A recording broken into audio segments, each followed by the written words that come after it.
हाय viewers. मेरा आज का व्लॉग उन लोगों के बारे में है जो जानवरों से मोहब्बत करते हैं। जैसा कि आप सब जानते हैं कि आज के इस नफसा नफसी के दौर में, इस मेटेरियलिस्टिक दौर में इंसान इंसान से दूर होता जा रहा है। आपस के जो ताल्लुकात हैं वो कमज़ोर पड़ते जा रहे हैं। यहाँ तक कि खूनी रिश्तों में भी बहुत फासले पैदा हो चुके हैं। ऐसे में एक जानवर ही है जो इंसान का मुखलिस साथी साबित हो सकता है। और यही वजह है कि बहुत से लोग जो जानवर पालते हैं वो निस्बतन कम परेशान होते हैं, टेंशन में कम आते हैं, इसलिए कि ये जो जानवर होते हैं ये बेज़ुबान होते हैं और किसी के लिए कुछ बुग़्ज़ दिल में नहीं रखते, मासूम होते हैं और इंसानों से मोहब्बत करते हैं। और ख़ास तौर पर जानवर तो बहुत से हैं, लेकिन मैं आज ज़िक्र करूँगी कैट्स का। कैट्स जो हैं वो एक बहुत ही नर्म व मुलायम सा जानवर है, जिसके लिए हमारे मज़हब में भी बार बार तलकीन आई है कि बिल्लियों के साथ आप मोहब्बत करें। जिस घर में बिल्ली होती है उस घर में रहमत होती है। ये तो मज़हबी हवाले से बात है, लेकिन अगर मैं साइकोलॉजिकली भी बात करूँ तो जो कैट्स होती हैं वो इंसानों के साथ बहुत जल्द मानूस हो जाती हैं और ये इंसान की कुर्बत में खुशी महसूस करती हैं। अब इंसानों को भी कैट्स की नफ्सियात का इल्म होना बहुत ज़रूरी है।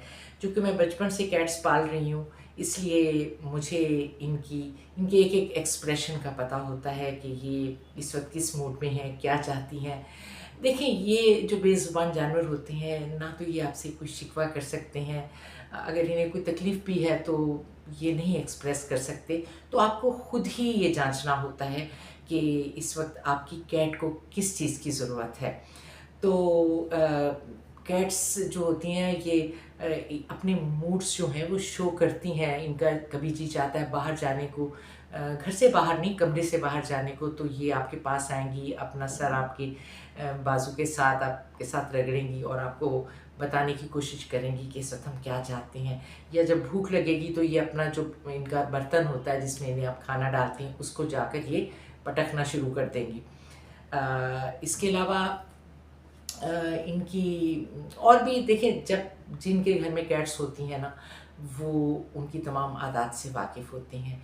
लेकिन ये इतना एक ख़ूबसूरत एनिमल है कि ये इंसान को इससे कोई तकलीफ़ नहीं पहुंचती और इंसान को ना तो ये कोई दुख पहुंचाते हैं, ना ही इंसान को कोई नुकसान पहुंचाते हैं, ना ही इंसान के साथ कोई धोखा करते हैं। यही वजह है कि साइकोलॉजिकली जिस घर में बिल्ली होती है उस घर में रहने वाले जो होते हैं वो निस्बतन पुरसुकून होते हैं।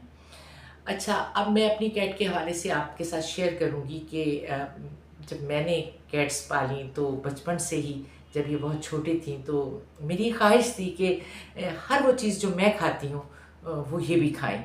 लेकिन चूँकि अल्लाह ताला ने कैट को एक गोश्तखोर जानवर बनाया है, तो कि आम तौर पर जो जंगली बिल्लियाँ होती हैं वो चूहों का शिकार या किसी भी जानवर का शिकार करके या चिड़ियों का शिकार करके खाती हैं। लेकिन चूँकि जो घरों में बिल्लियाँ रखी जाती हैं वो आमतौर पे उन्हें चिकन दिया जाता है या बोनलेस चिकन, या घर में कोई होम फूड दिया जाता है। तो मैंने भी एक कोशिश की बचपन में इन्हें सेरेल एग खिलाने की, उसके बाद कोई स्वीट डिश, दूध और फिर उसके बाद बॉइल्ड चिकन और उसमें थोड़ी सी वेजिटेबल मिला के। लेकिन ऐसा हुआ एक बार कि मेरे कुछ मिलने वाले अमेरिका से आ रहे थे, तो उन्होंने कहा कि हम आपके लिए क्या लाएं, तो मैंने कहा कि वहाँ का कैट फूड लेते आइएगा। बस उस कैट फूड खाने की देर थी कि उन्होंने यहाँ के खाने को रिजेक्ट कर दिया, यानी होममेड खाने को रिजेक्ट कर दिया, क्योंकि अमेरिकन्स इस तरह का कैट फूड बनाते हैं जिसमें से बड़ी ही अच्छी खुशबू आती है मीट की। तो बस वो दिन और आज का दिन मेरी कैट्स ने होममेड फूड खाने से इनकार कर दिया। अब इनका सारा जो फूड है वो या तो अमेरिका से मैं मंगवाती हूँ या फिर यहाँ पर जो ये पेट फूड्स की शॉप्स हैं वहाँ से जाकर वो मैं लेती हूँ। टिन पैकिंग में होता है और बाकी इनके बिस्किट्स होते हैं जो बड़ी बड़ी पैकिंग्स में होते हैं 2-2 kg की, वो भी इम्पोर्टेड ही होते हैं। चुनाचे डॉक्टर की एडवाइस के बाद मैंने इनको फिर लोकल फूड नहीं दिया। और लेकिन मुझे तकलीफ़ होती थी कि ये सिर्फ़ एक सिलेक्टेड फूड खा रहे हैं, हमारी तरह ये तरह-तरह की चीज़ें नहीं खाते। इसी वजह से एक बार मैंने मंकी पालने का सोचा था, चूँकि वो जो बंदर होता है ना, वो हर वो चीज़ खाता है जो इंसान खाते हैं। लेकिन जो मंकी मैं चाहती थी वो मुझे पाकिस्तान में नहीं मिल रहा था, इसीलिए मैंने फिर अ, वो कैट्स पाल ली। अब इन कैट्स का जो है इसका बजट भी बहुत ज़्यादा होता है, इनकी ग्रूमिंग, इनकी वैक्सीनेशन, और इनको चूँकि गर्मी बहुत लगती है तो इनकी हर 2-3 महीने के बाद इनकी बाकायदा ट्रिमिंग ही नहीं बल्कि मैं पूरी शेव करवाती हूँ। तमाम इनके जो बाल हैं वो उनको वो ऑफ करवाती हूँ। और इसके अलावा इनकी वैक्सीनेशन भी बहुत महंगी है और इनके ट्रीटमेंट्स भी बहुत महंगे हैं। जिस तरह इंसानों के नज़ला ज़ुकाम हो गया, पेट में दर्द हो गया तो सिरप कोई 200-300 रुपए का आ जाता है, इनका एक सिरप 3000 से कम नहीं आता। तो इसके अलावा इनका फूड जो है वो ख़ासा कॉस्टली होता है, तो इसलिए आजकल जो है ना कैट्स जो है वो बहुत महंगी हैं, उनको आसानी से नहीं आप पाल सकते अगर आप अफोर्ड नहीं कर सकते तो। बाकी मैं इनका बड़ा ख़्याल रखती हूँ और इसको मैं वॉशरूम की आदत मैंने बचपन से डाली थी। बाहर के मुल्कों में तो ये होता है कि आपका जैसे कमोड है इसी तरह इनके लिए एक छोटा कमोड लगाया जाता है जिस पर इनके दोनों पैर आ सकें और ये बड़ा इजीली फिर ये उनको यूज़ करती हैं। बिल्लियों की एक इंस्टिंक्ट ये है कि ये बहुत जल्दी अडॉप्ट कर लेती हैं कोई भी चीज़ जब आप इनको इंट्रोड्यूस करवाते हैं। तो ये ना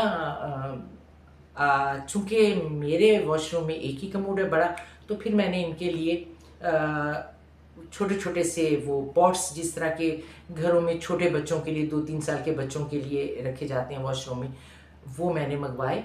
और वो वाला सिस्टम मैंने नहीं किया जो कि मिट्टी में या वो जो बाज़ार से मिलती है वो रख देते हैं उसमें टब में, और वो क्योंकि उससे भी घर में स्मेल आती है। तो इनके लिए बिल्कुल पॉट्स रखे गए हैं वॉशरूम में और इसमें वो जाकर अपना यूरिन और पॉटी वगैरह करती हैं और मैं उसी वक्त उसको फ्लश आउट कर देती हूँ। तो चुनाचे हमारे घर में, हालांकि रात को ये मेरे कमरे में सोती हैं और लेकिन कोई स्मेल पूरे घर में बिल्कुल भी नहीं आती। और बाकी इनके लिए किसी बात की कोई कैद नहीं है, ये चाहे मेरे साथ सोएं, लिपट के सोएं, या ये जाकर फ़र्श पे सो जाएँ या किसी और कमरे में सोना पसंद करें, तो ये जहाँ चाहे सो सकती हैं, सारा घर ही इनका होता है। हाँ, शाम के वक़्त इनका दिल चाहता है कि ये घर की छत पे जाएँ और मेरे साथ जाएँ, तो मैं फिर इनके साथ ही रात को 8-9 बजे ऊपर चली जाती हूँ और फिर वहाँ जाकर मैं वॉक करती हूँ, एक्सरसाइज़ करती हूँ और ये वहाँ पर ठंडी हवा के मज़े लेते हैं। और ये कहीं और नहीं जाती सवाए वो घर पर जो छत पर टैंकी लगी हुई है उसके ऊपर जाकर कुछ देर के लिए बैठ जाते हैं, उसके बाद ये छत पर ही रहते हैं, कहीं और नहीं जाते।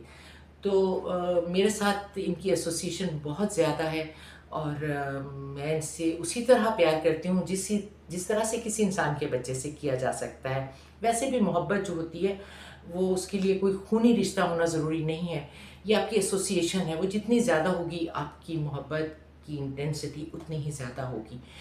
तो जब ये बीमार इनमें से कोई हो जाए बच्चा, या एक इनका भाई था उसकी डेथ हुई 1 साल की उम्र में, तो मैं बहुत तकलीफ़ से गुज़री।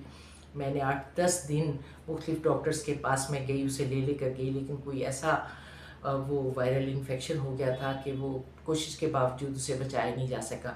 तो फिर ये दुःख भी साथ ही होते हैं, ये जो मोहब्बत होती है ना, ये जहाँ आपको सुख दे रही होती है, बहुत राहत पहुँचा रही होती है, वहाँ दुःख भी मिल रहे होते हैं। जब किसी कैट की डेथ हो जाती है या कोई कैट बीमार हो जाती है तो ज़ाहिर है फिर तकलीफ़ भी बहुत ज़्यादा उठानी पड़ती है। और अब इनकी वजह से मैं इतनी बाउंड हूँ कि मैं बहुत कम आती जाती हूँ कहीं, और ज़्यादा देर के लिए मैं कहीं नहीं जा सकती क्योंकि इनकी अटैचमेंट मुझसे बहुत ज़्यादा है। अब अगर मैं आउट ऑफ सिटी कहीं जाऊँगी तो मैं इनको साथ ही लेकर जाऊँगी, और अगर मैं आउट ऑफ कंट्री फॉरएवर जाऊँगी तो भी इनको साथ लेकर जाऊँगी। लेकिन अगर मैं 1-2 महीने के लिए आउट ऑफ कंट्री जाती हूँ तो फिर मुझे कुछ ऐसे लोग ढूँढने होंगे जो कि वाक़ई इनसे बहुत कैट से, जानवरों से बहुत मोहब्बत करते हैं और जो इनको बिल्कुल उसी तरह से वो माहौल दे सकें जो माहौल मैंने इनको दिया। तो ऐसे लोग ढूँढना बहुत मुश्किल है, लेकिन मैं ढूँढ रही हूँ ताकि कुछ अरसे के लिए मैं वहाँ इनको छोड़ के जा सकूँ।